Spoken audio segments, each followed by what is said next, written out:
dieting কৰি থাকিলে ওজন কম হৈ যোৱাৰ লগে লগে জীয়াই থকাৰ ইচ্ছাও হেনো কম হৈ যায় কোনোবাই কৌতুক কৰি কৈছিলে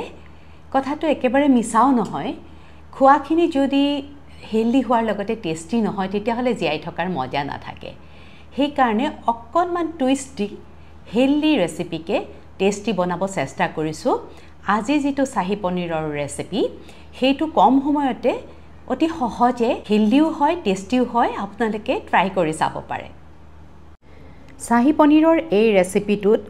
দুটা পিয়াজ দুটা বিলাহী অলপ নহৰু আৰু আদা কেঁচা জলকীয়া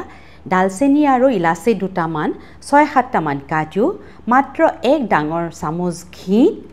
জোখমতে নিমখ দি ঢাকোন মাৰি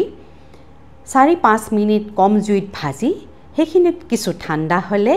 মিক্সিত বটি লৈ চাকনিৰে চেকি লৈ পুনৰ সেইখিনি কেৰাহীখনত দি তাত 200 গ্ৰাম পনীৰ দি সামান্য হালধি কাশ্মীৰী মিৰ্চ জিৰা ধনিয়া গুড়ি দি আৰু 3 মিনিট মান সময় কম জুইত সিজাই তাত এক সৰু চামুচ বাটাৰ আৰু 2 ডাঙৰ চামুচ ফ্ৰেছ ক্ৰীম দি পুনৰ 2 মিনিট সিজাই কচুৰি মিঠি আৰু ধনিয়া পাত দি নমাই থলেই হৈ গ'ল হেলদি টেষ্টি আৰু অতি কম সময়তে আৰু সহজতে হৈ যোৱা চাহী পনীৰ